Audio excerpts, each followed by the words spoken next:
Okay, then we can begin in 5, 4, 3, 2, 1. Fragments of Silicon, bringing you your irregularly scheduled podcast.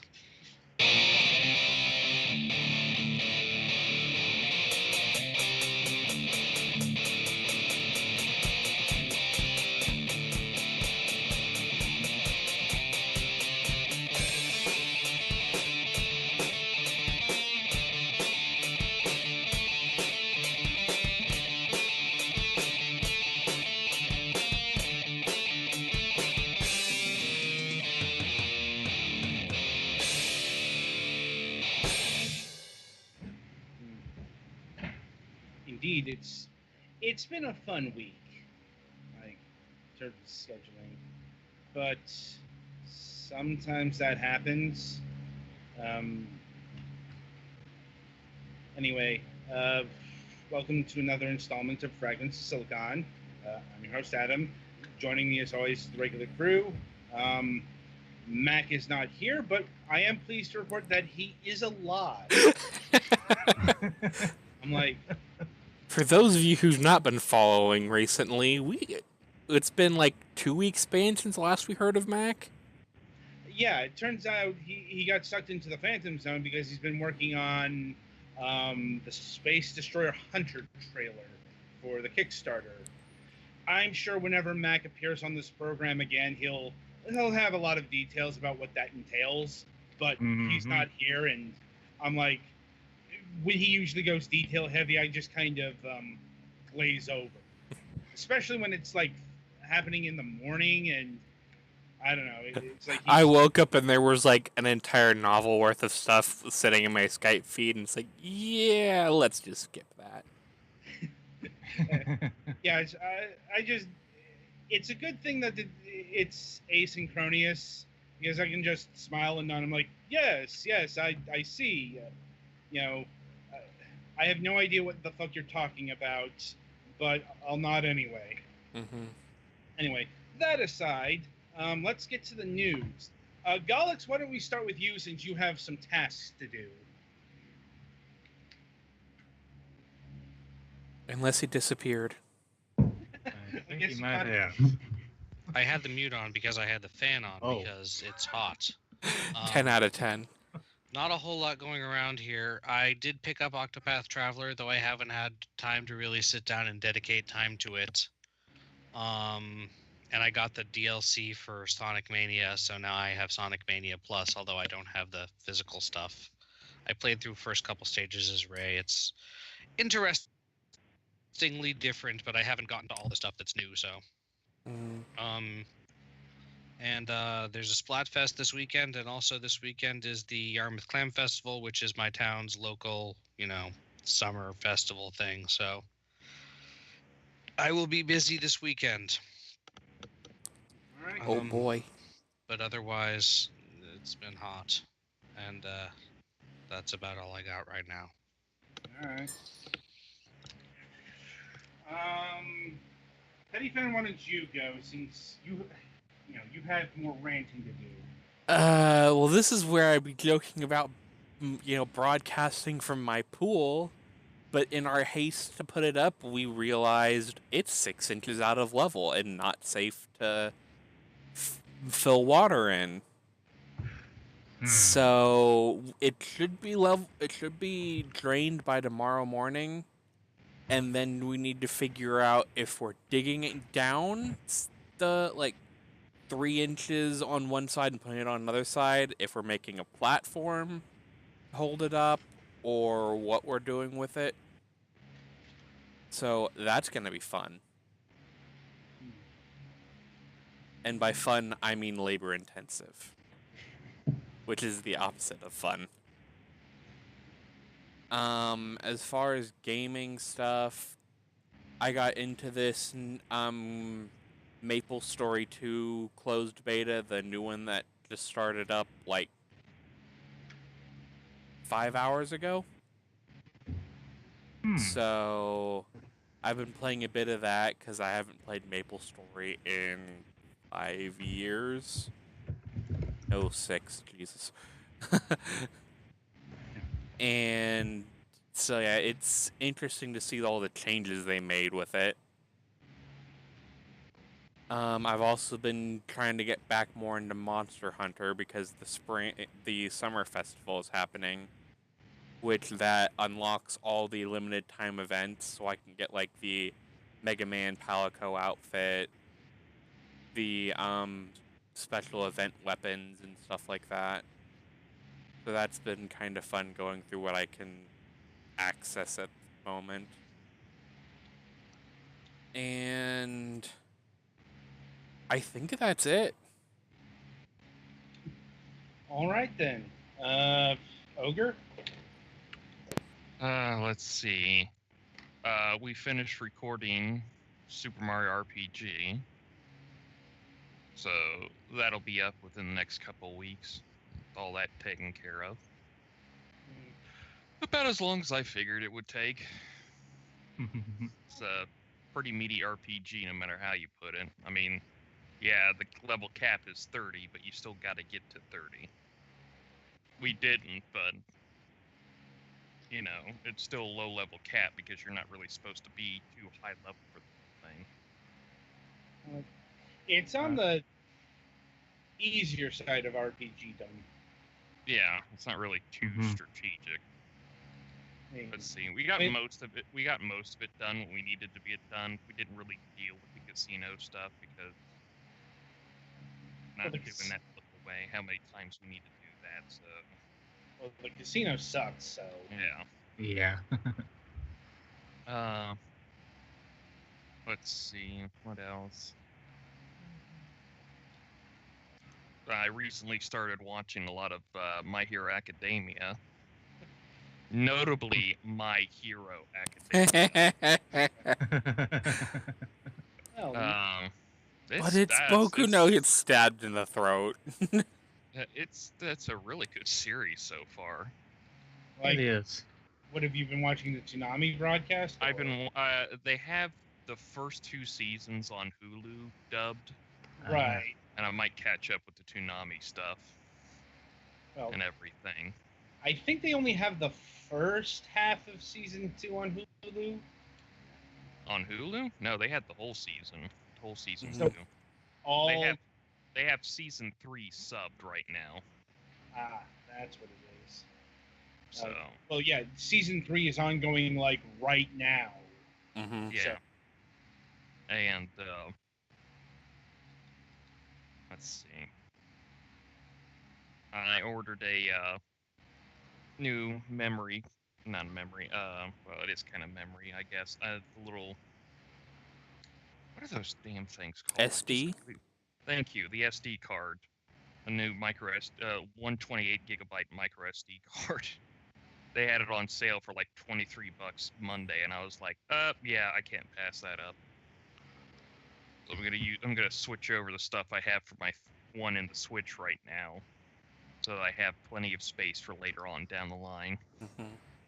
Because it turns out full games tend to take up a lot of space on that, and I know it's not anywhere full, but I thought, ooh, this is probably gonna get fuller before I know it.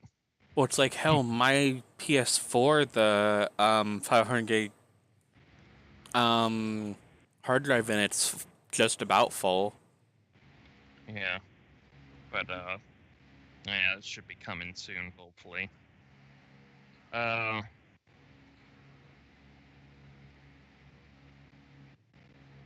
Blinking on anything else that's not Mega Man X related, so that's pretty much the last thing. Is I'm trying to keep my body from vibrating out into another universe and failing like every day.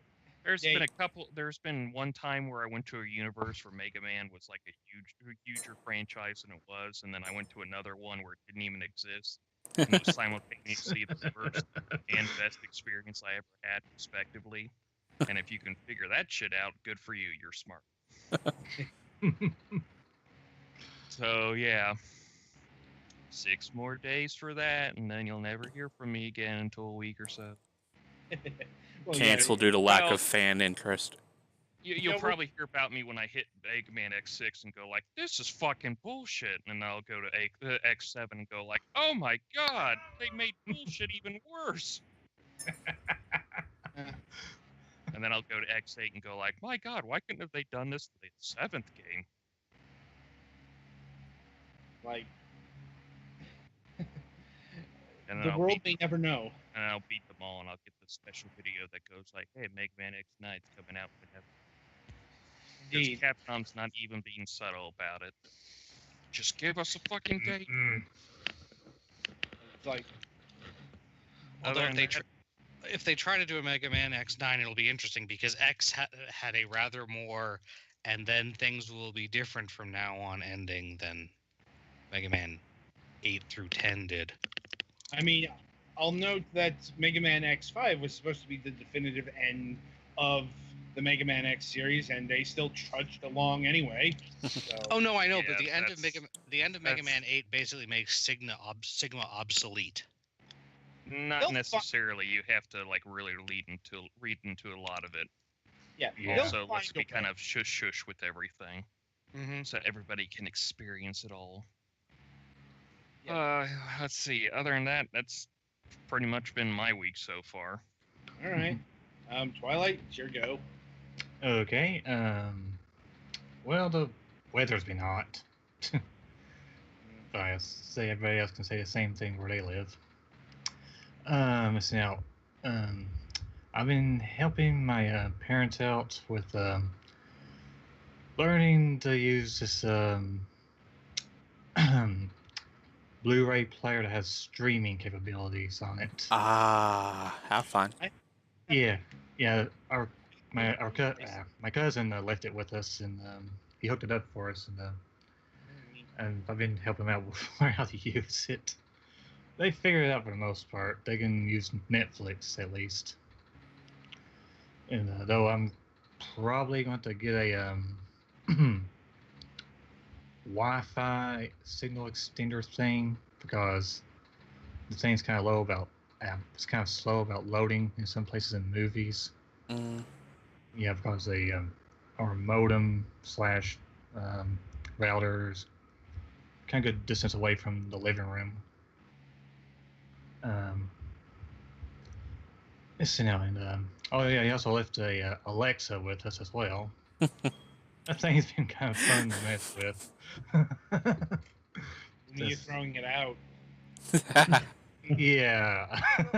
Alexa, order the Mega Man X Legacy Collection on all platforms. Done. Yes. Yeah, we haven't used it a whole lot, but I have used it just for asking what the news and weather is in the mornings, and that's been about it. Oh, that's kind of like what I use for my Google Home Mini. It's mainly used to try and check spelling and weather, news, listen to music if I'm home alone, stuff like that. Yeah, that's what my mother's been mostly using it for is music. She has a whole bunch of country and gospel music prepped for it, so she can play them during the day. And besides all that, I've been like Ogre, been excited for the Mega Man X Legacy Collection, and that's about it. All right. I guess it's my go. Let's see. Well, I got a new wireless mouse in the Amazon Prime thing. Also got a new mouse pad that should be arriving tomorrow. Right. So, my old mouse is wearing away. Like I actually have to push down on the scroll wheel to get it to move. So, Damn. yeah, I've had it for longer than I think I've had it. Probably.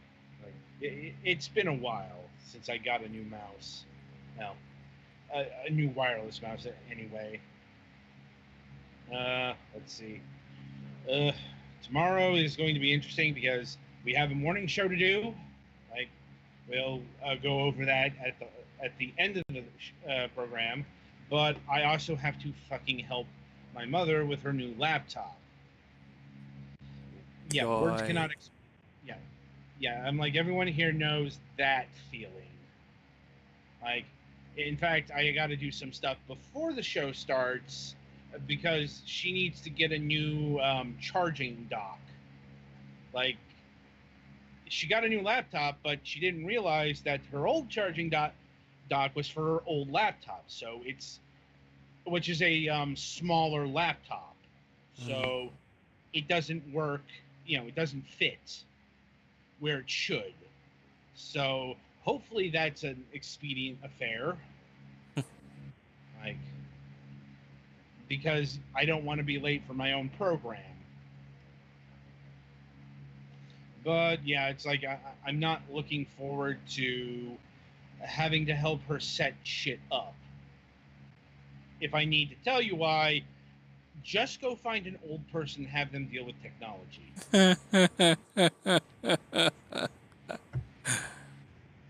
That is the laugh of misery. Oh God. Oh God. the laugh of someone who's felt this pain.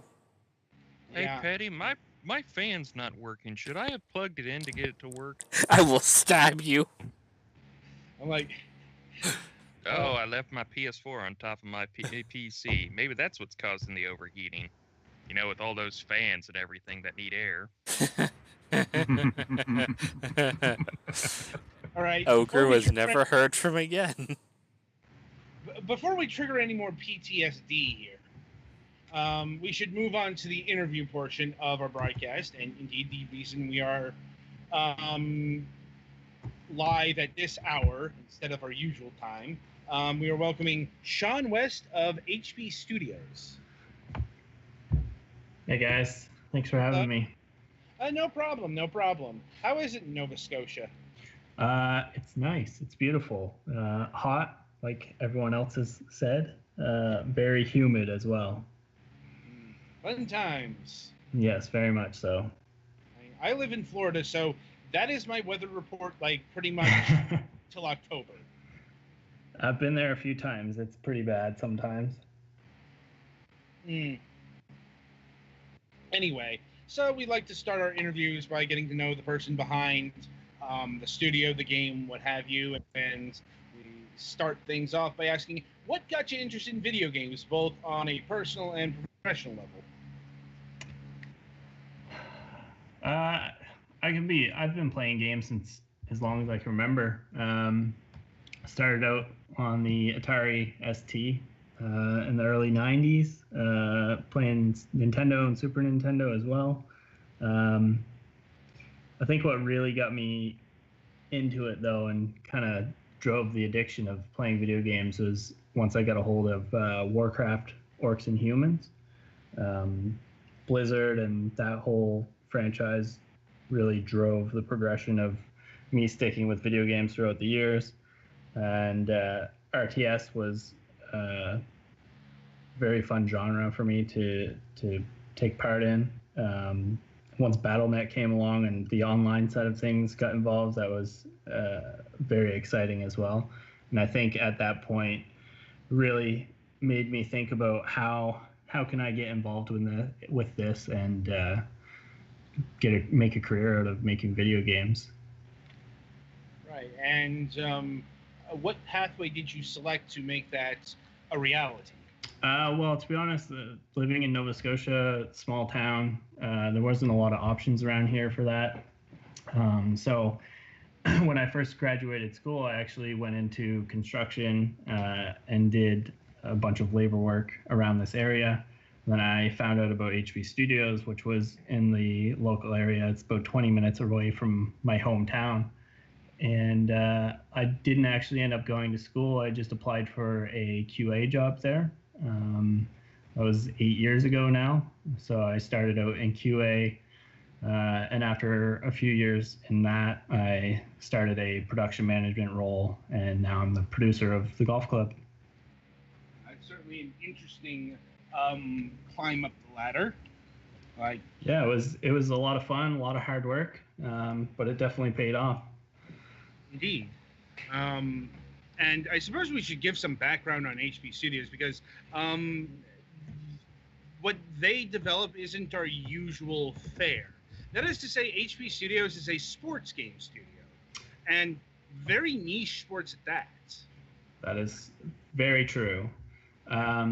Yeah, HB Studios started, I think it was in 2000, when the founder started it in Lunenburg. And they started out working on cricket and rugby games, which definitely are not the most common sports, at least in Canada, or North America for that matter, for people to be playing. And that started with EA Sports, and they worked through that relationship and kept working on other sports titles like FIFA, NBA, NHL, and Madden as well. And then we eventually got into golf on our own, and that's where we're at now. Right. I mean, I gotta ask, like, what is it like developing a cricket or a rugby game? I wasn't around for the cricket days, so I don't know too much about that. I did work on a couple rugby titles, though. I honestly didn't know a whole lot about the sport when I first started, and I quickly learned the rules of the sport, the techniques that go into it, the drive and determination in the players, and the loyalty that the fans have behind it. And when you really put all that together in a game experience, it really is a lot of fun. I never looked at rugby prior to that as something I could get into, but now if I ever see rugby on television or highlights on YouTube, I always take the time to take a look at it. So it's pretty interesting working there as well, in the sense that I've worked on some sports titles that I wasn't necessarily a fan of before, but having the opportunity to get that experience developed that joy to follow those sports as well. Indeed. I gotta ask, where exactly do you catch a rugby game in Canada? I've only seen one rugby game live, but our universities, I believe, do have rugby teams. For the most part, it's all on television if you want to watch it. Okay. Yeah, like I think if you want to watch rugby here in the U.S., you got to watch like Fox Sportsnet. Yeah. Yeah, I think that's where most of them are. ESPN might have some. I think Rugby Sevens, which is like usually there's 11 people on each side. Rugby Sevens is a smaller team or smaller game with 7 people on each team. It's a much quicker pace, and I think that's really picked up in North America in the past few years. It's quicker games. It's a lot more exciting to watch if you happen to stumble on it. Right. As far as cricket goes, the most I can say is you got to be in the right country. Yeah, I've never played a game of cricket. I don't think I've ever watched cricket. It's not really so. I can't stand baseball either. So well, to me, they're kind of the same. Rugby at least has a fairly decent pace of play. My understanding is. Oh, I've watched cricket. Cricket doesn't. Yeah, it's like I've been to Australia and I've been to England. You can get you can catch cricket games on network television in Australia. Really? They broadcast things that can go for like day and a half? Yes, they can. Holy God, I have never been so bored watching a sport in my life. Hell, one Australian described cricket as baseball on volume to me. I mean, I was going to actually ask about the difference between rugby, but I mean, I know that's a tangent, so maybe not. But I know for a fact that cricket is sort of similar to baseball, except instead of there being 3 bases, you just run it back and forth between 2. Yeah. That's about the extent of my knowledge with this sport as well. Yeah. There's a lot more to it, but I am fine never discussing cricket ever again. Yeah, it's like so dull. Because anyway, now golf. As I understand it, HB Studios started doing some of the PGA Tour stuff for EA as well. We did some work with them early on. Once they decided to move on from that title, though, we discussed internally, and we thought it was a good opportunity for us to jump in that space. We have a lot of golfers in the studio. There's a passion for that sport. And with that space opening up, it just made sense with the resources available to take that dive. And it's worked out for us so far. It's been a lot of fun. And your series is the Golf Club. It is the Golf Club. That's correct. All right. And it's on its third or fourth iteration. I'm not sure how you're counting the VR version of this. Yeah, so this will be the third one. The VR was kind of a spin-off experience from the first title. That was a lot of fun to do. VR, it was young at the time. Golf made sense for that space. And yeah, we built that. We basically ported the Golf Club 1 experience into VR, added the motion controls, and took advantage of the room space on the HTC Vive and the Oculus 3D space. And this iteration that we're working on would be considered the third one, and that's the Golf Club 2019 featuring PGA Tour. So we've changed from numbers to a year in the title now. So that is the presumption that this is going to be a year in, year out thing going forward. Then I don't think that's necessarily true. I don't know that we would expect to release another version next August. I can't say today that could or couldn't happen, but I don't think that's really the plan necessarily. But I think it just made sense to move to a year at this point, because once you start just adding numbers on the end of it, how far do you go? So yeah, we decided to make that shift to the year instead. I can see the logic behind it. Like, anyway, so we've got a couple of trailers for the Golf Club 2019. As soon as Petty Fan can cue them up. Great. Okay, I think we're ready. To do sort of a transition because we can't just cut to it.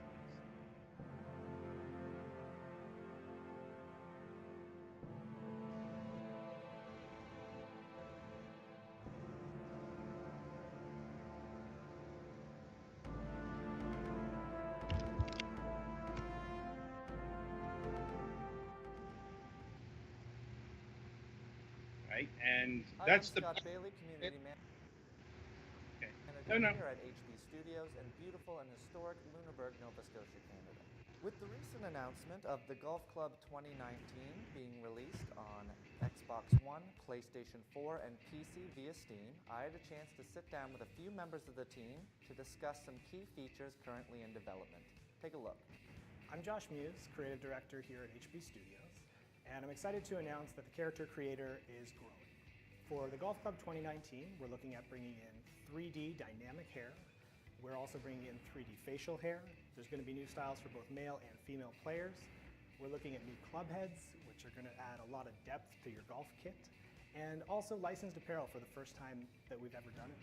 And don't worry, course creators, we have not forgotten about you. The Golf Club 2019 is going to see optimized autofill options come into the course creator, as well as tree rotation, tons of new props. We're going to keep growing that feature as well. My name is Jordan Alt. I'm a game designer here at HB Studios, and I've been working on the Golf Club since the franchise started in 2013. This time around, we're completely restructuring the career mode. You're going to be playing 40 events across multiple stages of your career, and you're going to be taking on extra goals and challenges along the way to keep things fresh. I'm Shaun West. I'm a producer here at HB Studios, and I've been part of the Golf Club franchise since 2016. Whether you're in a group or on your own, you can now quickly match up with other users for a head-to-head, free-for-all, team play, and even wager-type matches. These rounds will be completed on pre-approved courses for a consistent experience and an even playing field for all users. At the end of each of these rounds, the results are going to be posted to our global leaderboards, where you can then see how you stack up against other users on your platform. In addition to the matchmaking system, we're also going to give the user the ability to set up private matches. When you set up a private match, you're going to have complete control over the course that you play. You can also play one of the thousands of user-generated courses that we have. And we're excited to say that Skins and Alt Shot will be making a debut in the Golf Club 2019. You'll be able to play against other users and put your virtual currency on the line for a Skins match, or you can play with one of your buddies in a 2 versus 2 Alt Shot game type. In addition to these key features, we have updates that include the integration of Speed Tree, all new user interface, and improved ball physics, plus much more that we are going to talk about in the coming months.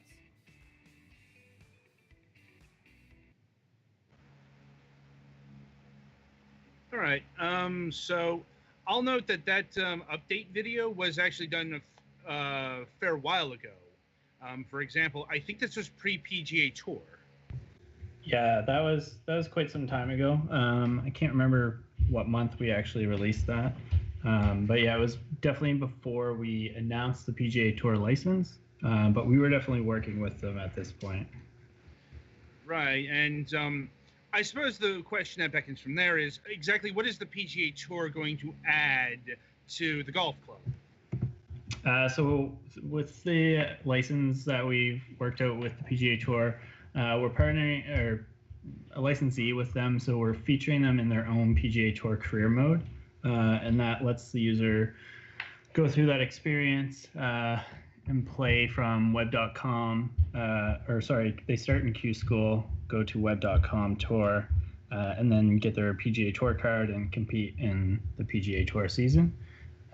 Throughout that, they play several events throughout the season to get to the FedEx Cup playoffs at the end of the year. And throughout the season, they're going to play on 6 real-world courses that we've put together, which were TPC, Sawgrass, Scottsdale, Southwind, Summerlin, Boston, and Deer Run. So it's really exciting to have those involved with the product as well. All of those events get their official dressing as well. And the rest of the courses throughout the career mode get filled out with some of the top user-generated courses that we've picked out over the last couple iterations. And we really think that will help the user experience and that authentic, give them that authentic feeling throughout their progression of the career. Sounds pretty packed as far as career modes go. Yeah, I mean, we put a lot of focus into it. We didn't want to just put the PGA Tour name on there and then give the user nothing. We definitely put, there was a core focus on this. A big part of the team was working on it. We definitely didn't want to half-ass it.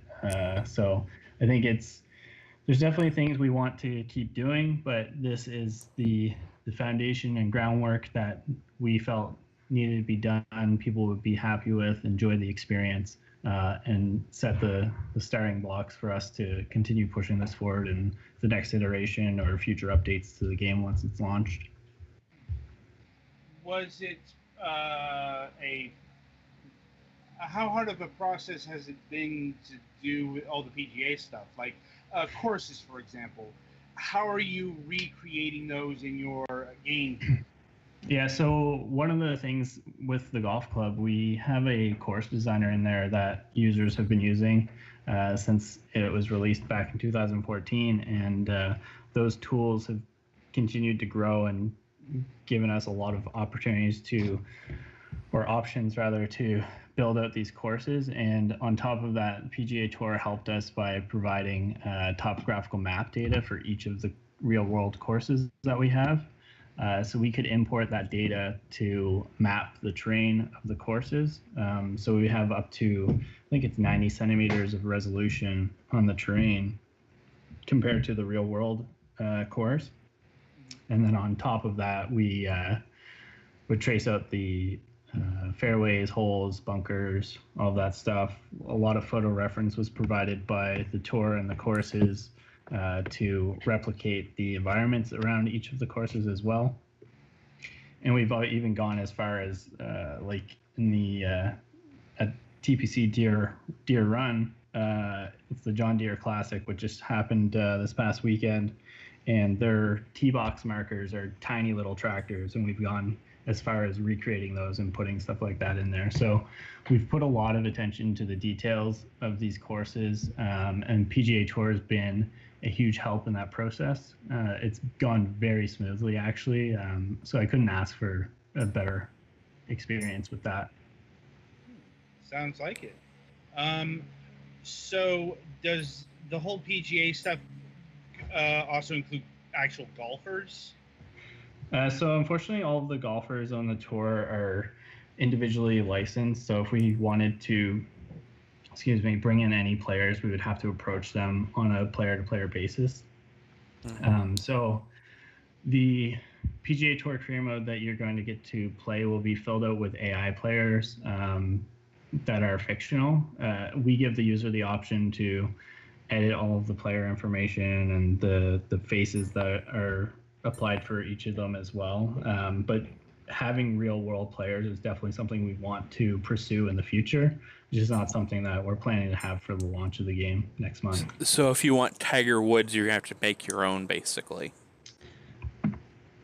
You could do that if you really wanted to. So the names you can edit the names, but the faces that you have are presets that we've created for you. So you can actually go in and create your own for that. Makes sense. And how robust is the character creation? Video mentioned that a whole bunch of new features are being added. Yes, so this year we added quite a bit to the character editor. We did some really nice updates to the hair and facial hair options. We've added licensed apparel for the first time, so you'll get there's a couple of boutique shops in there, and Under Armour is I think one of the bigger ones that we have available for users. And we added the ability to edit the height and weight of your player, which is new this year.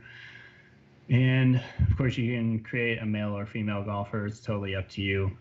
And for the player themselves, we have a number of different options for preset faces that you can start from if you don't want to spend time creating your facial structure or someone else. But there's a pretty deep and detailed list of options that you can go in there to try and recreate a face of yourself.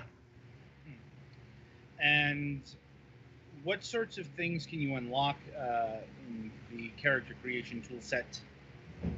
Yeah, so some of those licensed items that we've added this year are linked to the PGA Tour career mode. So throughout the career mode, there's different sponsors that you can obtain throughout it, and they'll have different challenges that you need to complete through the events that you're playing in.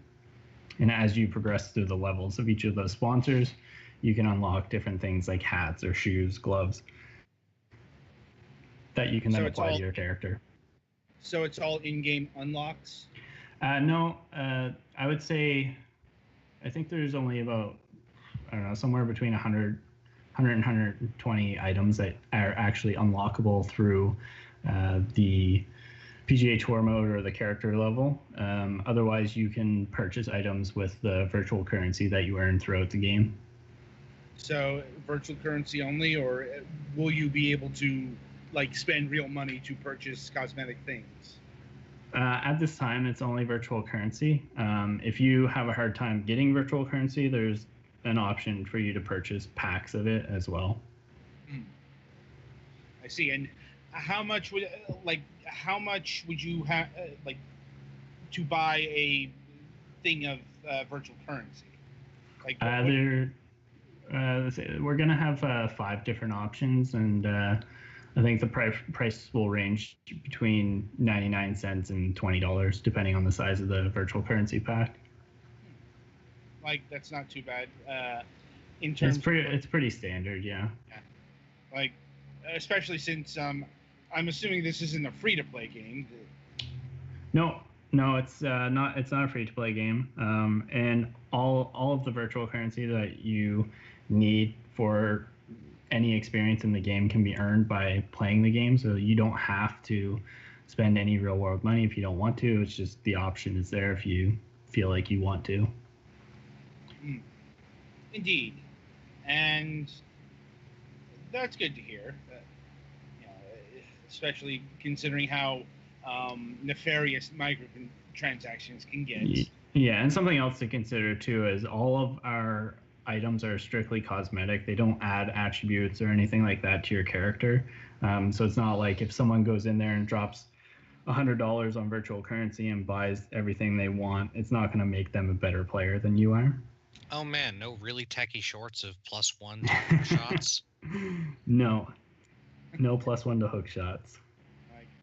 I think that's only appropriate for Golf Story. Or hot shots. Or Mario. Anyway, Yeah. so in terms of recreating the actual swing of golf, how did you approach that? So we have a lot of. We used professional mocap, or I guess semi-pro golfers, to mocap the animations for the players. And the actual golf swing itself is completed with the left or right joystick on your gamepad, and on PC you have the option to play with a mouse as well. And it's just a back and forward motion. Sounds simple, but we have some mechanics in there. So your tempo of how quick you pull back on the stick and how fast you push it forward as well. The ratio between those impact how good the tempo results are going to be. So if you're off tempo, it could push the ball, slice or hook the ball. And then the actual direction that you push your thumbstick is going to dictate the swing plane of the club, so that can result in in a push or pull of your shot if you don't put it straight down the middle. Sounds pretty standard for modern golf design. Mm-hmm. See, granted, I know people who never got past power bars. Yeah, I was gonna say I missed the old time push the button 3 times at the right time. Yeah, and you can still find games that do that, but if they're doing that today, they're considered to be arcadey, non-serious affairs. Yeah, and I mean the 3-click mechanic. There's definitely a market of people out there for that. We really wanted to focus on what we had though, and making sure that it was a solid experience. So once you make sure you got one thing right, you can add something else, but you don't want to overload the user. Now, or the dev team, for that matter. Indeed. Now, what about golf clubs? Do we have actual golf clubs in this game, or? No, unfortunately, the licenses that we've got in the game for apparel are only for apparel. We are looking at adding different licensed gear for golf clubs, but we don't plan on having that for launch. It could definitely end up in a post-launch update, though. Sounds like you got a lot of post-launch, at the very least, ideas going on. Yeah, I mean, there's lots of content that is available in the golf industry. We put the big focus on the PGA Tour mode, so that's taken up a lot of our time. But now that that's coming to an end, it's about filling out that content and continuing to build on that experience. Well, I suppose another question is, would the golf club eventually contain other forms of golf? I know some of the PGA Tours added disc golf, for example. Mm-hmm. That's a good question. I don't have a true answer for you for that, unfortunately. I think there's definitely interesting variations of golf that could work well in a video game environment. But I mean, our main focus right now is the simulation side of things and getting golf as a whole down. We do have different play formats that you can play in the game. So it's not just stroke, where you hit the ball and try and get it in as few strokes as you can. There's some team formats and wager formats as well, where you can play with your virtual currency against other players. Right. Speaking of that, 2 new features being touted this year are skins, and I'm trying to remember. Right. Alt shot was the other one. Alt shot. Yeah. Yes.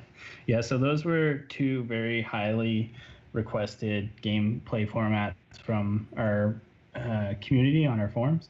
And alt shot is a team format where you and another player play the same ball and you alternate shots. So if you and I were on the same team, I would take a tee shot, then you take the following shot, and we just keep circling back and forth. And as a team, we try and get the lowest score against the other players.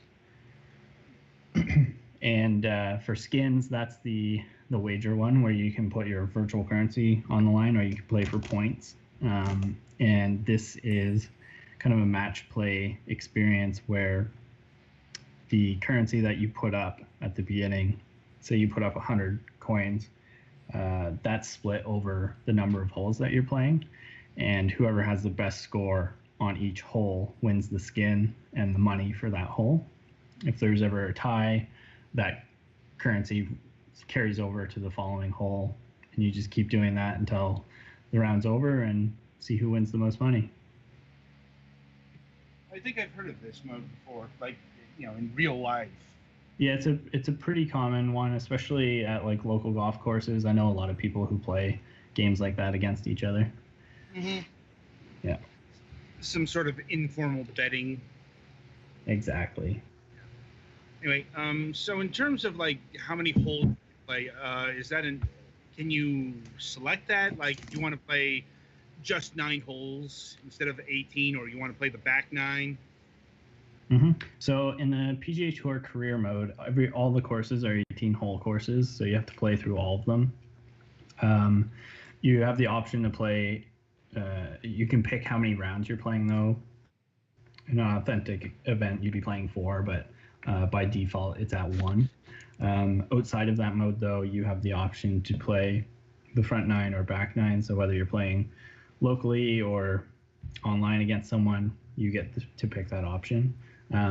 Also, with the course designer, where we have users creating their own courses, they could create a 1, 2, 3, 13-hole course. It's up to them. So if you come across those are options as well.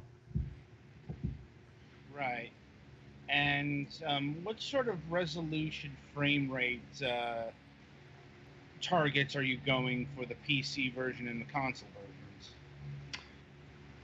Everything's running at 30 frames per second. On PC, you can, depending on the rig that you're running, you can get it up higher than that. The one I play on runs around 60 frames per second, and that's at, I think that's 1400 or 1440. Sorry. So it really depends on the PC that you're running on that side of things, and on the console side, that is not information I have in front of me, unfortunately. Okay. I do know that they're running at 30 frames per second, though. That's our bare minimum target for those. If I had to guess, I'd say 1080. Like, that's usually what people shoot for on the Xbox One, PlayStation 4, at least the stock versions. Mm-hmm. Like, now if we're talking about Pro X support, then it's 4K.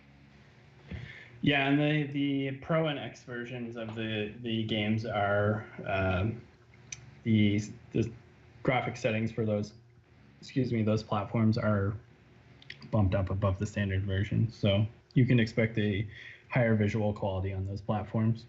Indeed. And in terms of the computer, is it Windows only, or are there Mac and Linux versions being developed? No, we're at this time we're only doing Windows 10. Any plans for a VR mode in this version of the Golf Club?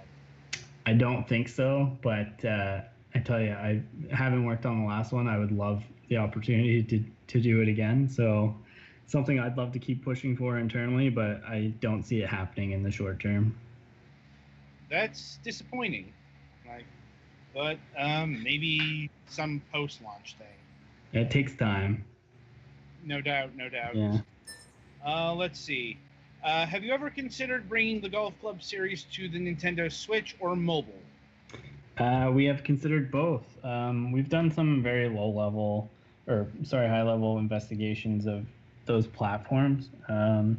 Again, not something I expect to see for the 2019 version of the game, but especially as the Switch continues to gain traction and grow as a platform, increases the desire to push the product out on there. And if we can get it out on the Switch, that definitely opens the window for the mobile side of things. Well, is this game being developed in like Unity or Unreal? We're using Unity, yeah. Well, then it's certainly scalable on an in. Yep. And have all of the golf club games been built in Unity, or is this like the first one? No, since we started, or since the first game was released in 2014, they've all been on the Unity engine. So it sounds like you're pretty pleased with the tools. Yeah, we've done a lot. Unity's been very helpful for us. The engine gives us a lot of options to work with. It's helped us create a pretty fantastic product, if you ask me. So I don't really have too many complaints about it. Always good to hear. Let me see. Any word on release date or price? I think I heard August. We're aiming for August. That's as close as I can get to a release date for you. Okay. And we're still discussing the price point. Okay, fair enough. Yeah. Right. I'll turn it over to my colleagues to see if they have any final questions for you. As far as like character, like adjusting height and stuff, does that have any effect on your performance as a golfer, or is it just purely cosmetic? No, all of the player edits are just cosmetic settings. We do have difficulty settings, which change the effects that your clubs have. So if you want an easy experience, you're not going to hit the ball as far as someone who's playing on the hardest club set. And that's kind of how we try and balance the experience and leave it up to the players' skill levels to kind of dictate their results when they're playing head-to-head or in an event against each other. And I had another question, but I forgot it. Damn it. All right, Gollix, do you have anything while Pettyfan rattles his brain? Sure. I know the title is a pun, but is it just the one golf club that you are a member of in this game, or is there any kind of ability to make like social clubs to join, like with your friends, so you can play together regularly, or any of that kind of thing? Yeah, definitely. There's a feature there called online societies, and this is basically an online clubhouse, country club, if you will, where you can set up a place for you and your friends to compete. So you build out the season, pick the courses that you're playing on. You get to select everything from the number of rounds that it's on, what pins and tees you play with, the conditions of the course when you're playing it, entry fees and prize payouts, tons of stuff. So you build out your season with that. You can have it private or public, so anyone can join, or you can have to accept whoever is trying to join it. And something else we added in there this year is the ability to add admins. Before, only one person could really run these, but adding this feature in was pretty big for us. It's kind of small on the surface, but it allows you to have people help you run these, so it's not relying on one person to always be setting up what the next event is. But yeah, that's that online experience for you. It's asynchronous, so you don't have to have everyone there at the same time to compete in these events. If you want to play at the same time, you can. If not, you can play by yourself, or you can play against the pre-recorded ghosts of anyone else who's already completed an event in your society that you have set up. That sounds like a pretty good setup. Yeah, it's a pretty popular feature. I think it's a lot of fun. It's been popular, and I'm excited to see how it continues to expand with the next release. I remembered my question. You said you had to play all 18 holes. Is there like a way you can like save and come back to it, or do you have to play it all in one go? No, everything is always saved. So every time you take a shot, as soon as that shot is hit, if you quit and decide you want to come back later, you resume from that same spot. No software mulligans? No. Well, it's like I remember there were like, especially in the PS2 era, there were some golf games that if you didn't finish either the entire hole or the entire set of courses, you had to start from the beginning. Mm-hmm. Yeah, no, we definitely don't want that to be the user experience. Yeah, little Billy needs to use the computer for assignment. Hold on, Dad, he's got to finish some golf. Oh. As an amendment to the multiplayer question, is there a golf by mail option given this is asynchronous? So there's the online societies and local area of the game are asynchronous, but we have added matchmaking in private matches, which is a synchronous peer-to-peer multiplayer experience.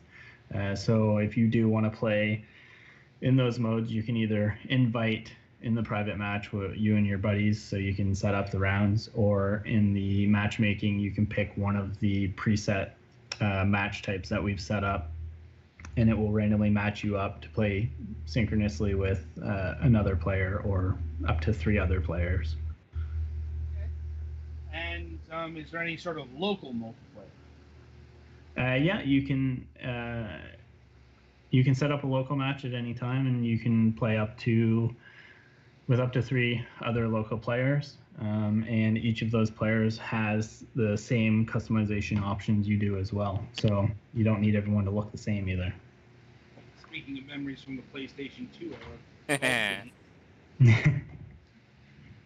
Multiplayer sessions around Tiger Woods was an event, let's just say. Like, especially when alcohol is involved. Anyway, so my final question is there going to be any sort of physical release for the Golf Club 2019? Right now, we're just aiming for a digital release. So you'll be able to get it on the PlayStation Store, Xbox Store, and on Steam. Hey, good to know. Right, so I think that concludes my slate. Any other questions from you guys? No, not on mine. I'm good. All right. Well, Shaun, thank you for taking time out of your schedule to be with us. I'm looking forward to the game when it releases in August. Hopefully we can review it on the program. Awesome. Yeah, I appreciate you guys taking the time and scheduling this early for me too. I appreciate the making the adjustment for me. Indeed. Anyway, so the game is the Golf Club 2019. It's coming to the PlayStation Store, Xbox Store, and is it just going to be Steam, or is it going to be on GOG or Humble Bundle and all that? Just on Steam. Okay, on Steam. This August for a price to be determined. Correct. Buddy Fan, play us to the next section.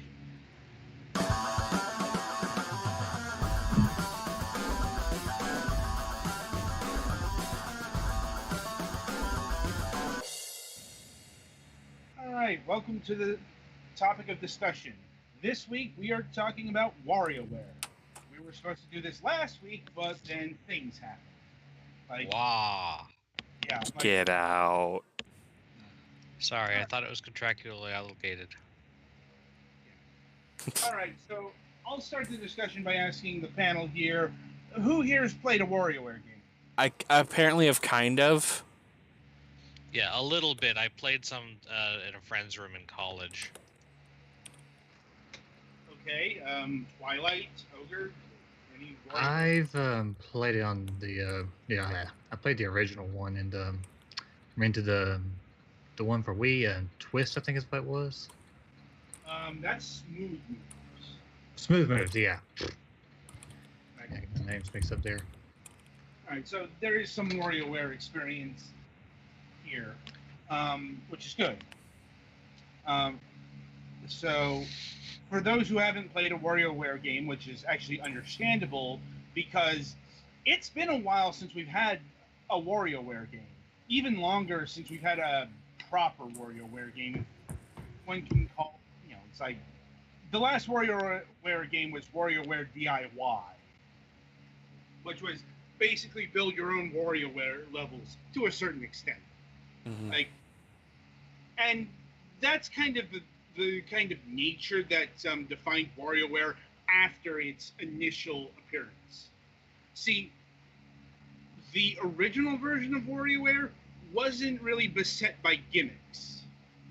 And what I mean is WarioWare Touched, WarioWare Smooth Moves, even WarioWare Twisted, which is considered to be by some to be the best of the WarioWare games, all centered themselves around a gimmick rather than like the premise of micro games.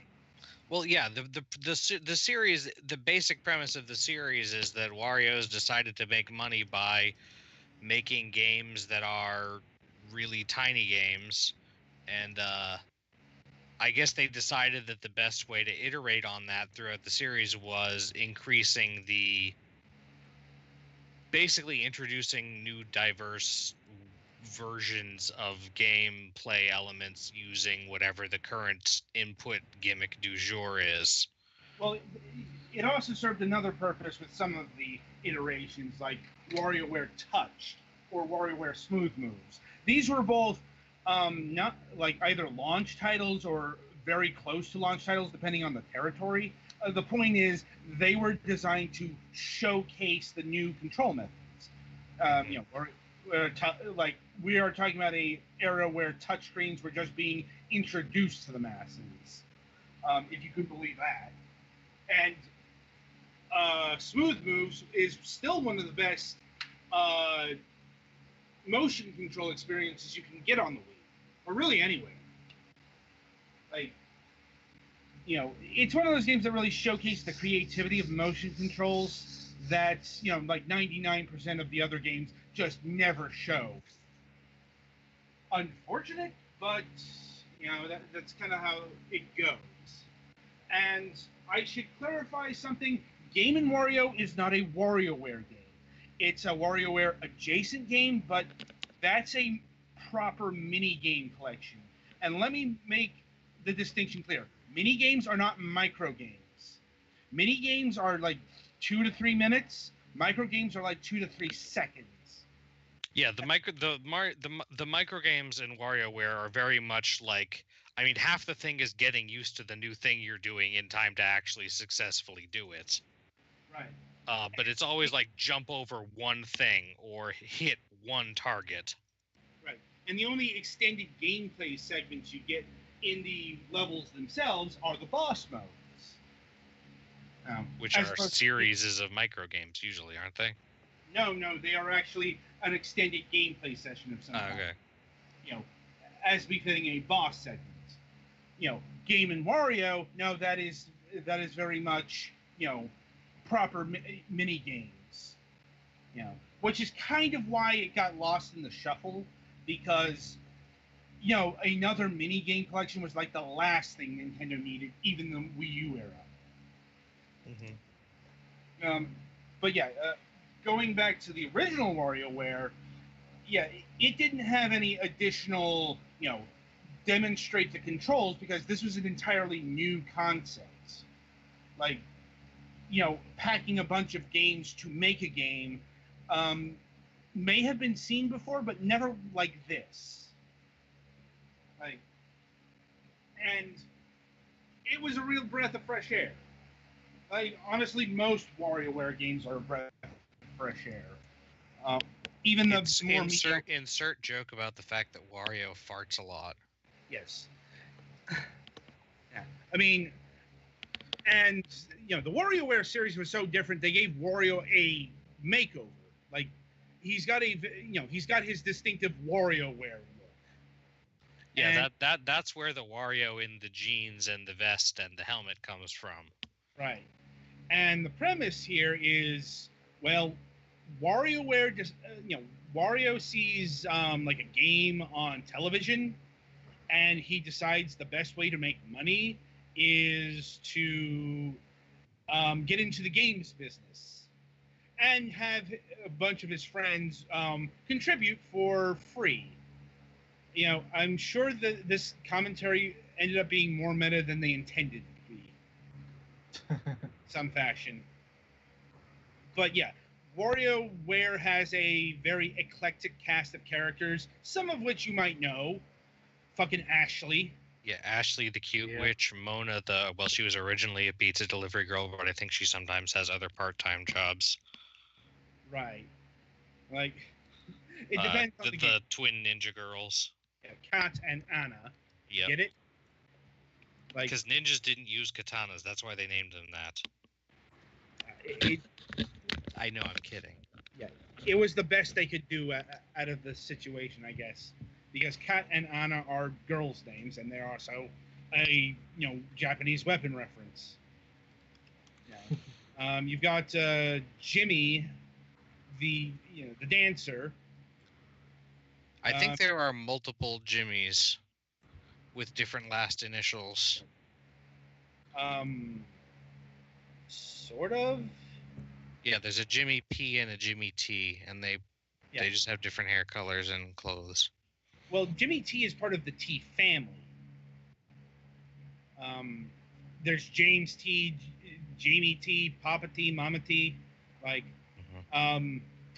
maybe the most famous sets are 9 volt and 18 volts. Originally just 9 volt, but they are like they're like the only ones who have a consistent theme throughout the entire WarioWare set, as they're the ones who provide the retro levels. Those are the ones that are based off of other Nintendo games. They make a mini game out of Mario jumping on a Goomba, or Link flying with the Deku Leaf and landing properly, and so on and so forth. And it can get pretty obscure. Like Sheriff gets referenced there. One of Nintendo's early arcade games that barely anyone knows about. Mm-hmm. And there's Professor Cygor and Penny Cygor, and we could go on. There are a lot of characters because there have been quite a few WarioWare games. It's just WarioWare probably reached its peak in the mid 2000s with being the premier tech demo series for Nintendo for a while there. Although they kind of really got goofy after Smooth Moves, because the next one was WarioWare Snapped, and the mini games were based around a camera. Yeah, because that was the gimmick they had, I guess. Yeah, I'm honestly kind of less inspired, because honestly there have been camera things beforehand, and the whole DSi camera thing never really took off. Yeah. Mm-hmm. And mentioned DIY. DIY is the last proper WarioWare game until this year, and this is why we're talking about it, because we've got WarioWare Gold on the horizon. It's coming out in late July in Europe and early August. So not too far away. Unfortunately, it's not really a new game. That is to say, it's in the name. WarioWare Gold is a best of compilation. Now there will be new micro games in this package, and it's going to have the most micro games to date, 300. And apparently it's going to have the first in the series to feature full voice acting, which admittedly is going to be weird for Wario. Admittedly, it was weird for Game & Wario. Whenever Charles Martinet has to speak as a Mario character in full sentences. Yeah, it's a little weird. Yeah. Yeah. But yeah. Games from across the spectrum. Mega Micro Games, Twisted, Touched, and Smooth Move will be in the 3DS Gold package, along with new ones. And I suppose it's nice that WarioWare is seeing a revival after so many years underground for whatever reason. I can't say I'm all that hyped for this package, though, for a couple of reasons. One, at the end of the day, it's still a best of.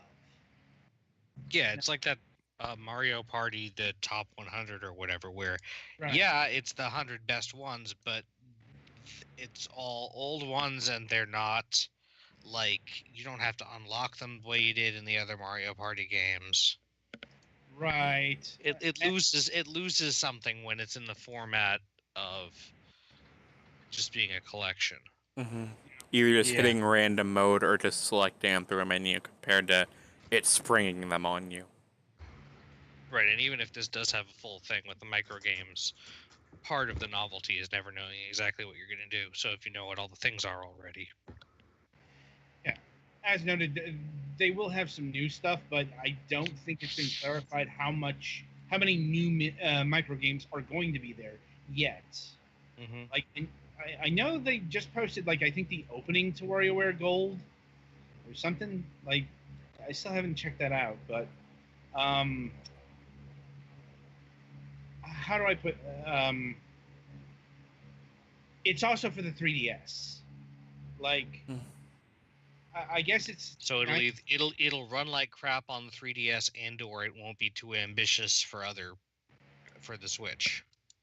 Well, it has the risk of being left in the dust.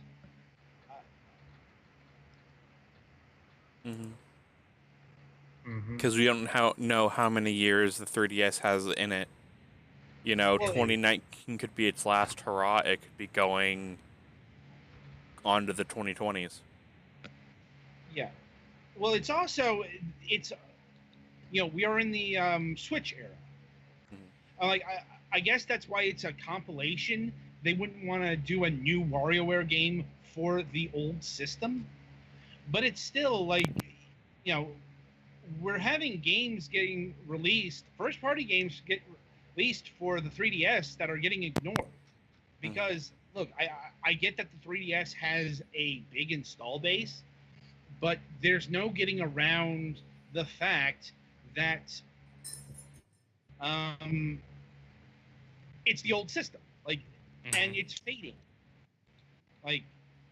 So, and you you can see that somewhat, but it's still getting high-profile stuff, like a full-on remake of Luigi's Mansion. And I guess that it's going to fare better than, say, Sushi Striker or the new Dylan's game that came out that everyone missed. But basically it has the chance of not resonating like it would on the Switch. So like I said, I'm kind of torn on the whole thing. Like, on the one hand, it's not a new thing, so I can see why it's on the 3DS. But it's also, I think I would have rather have had them use their resources to, make a new Switch WarioWare. But, here we are. So hopefully it does well. And, hopefully next E3 they're talking about bringing a brand new installment.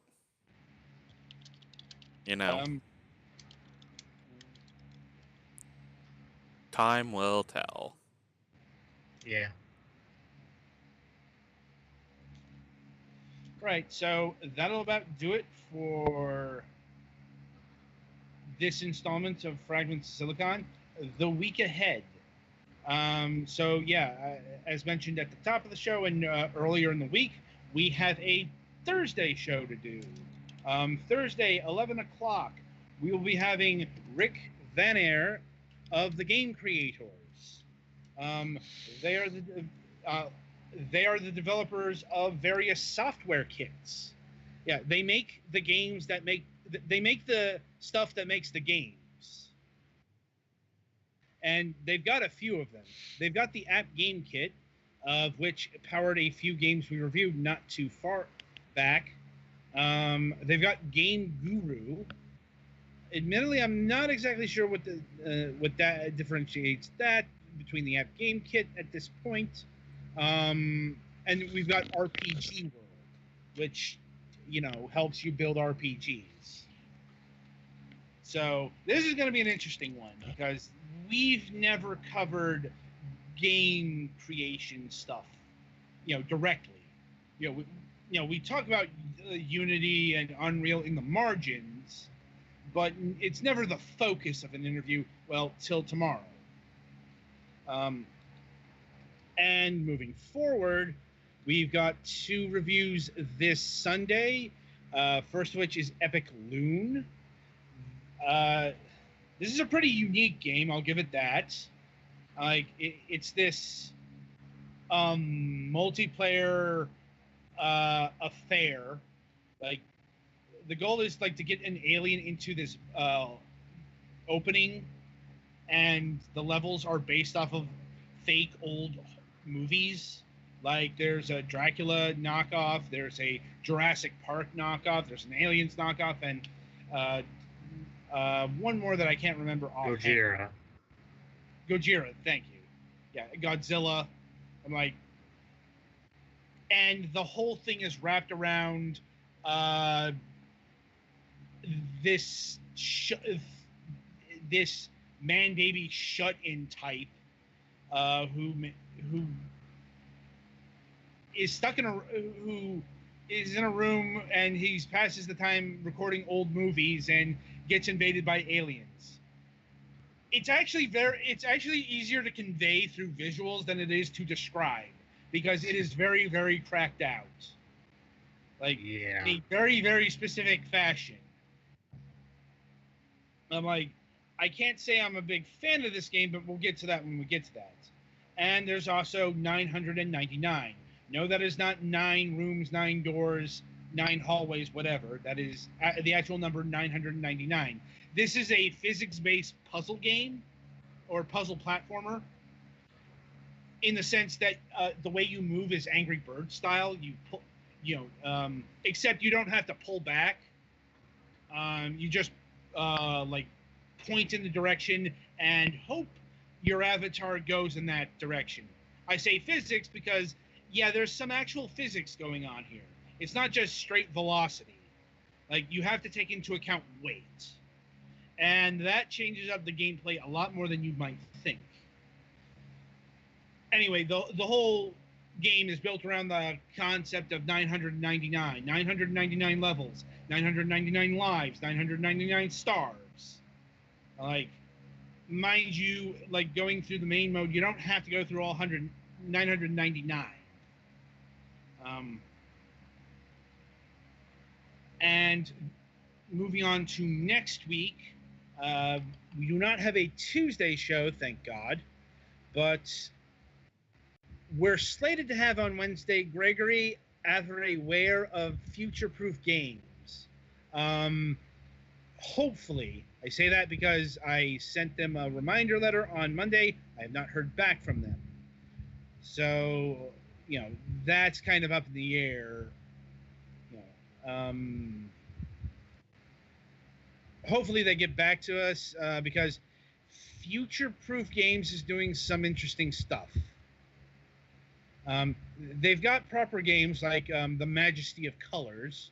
If one can call that a proper game. I suppose it's more proper than what they're doing right now, which is this weird tabletop hybrid thing. More on that next week.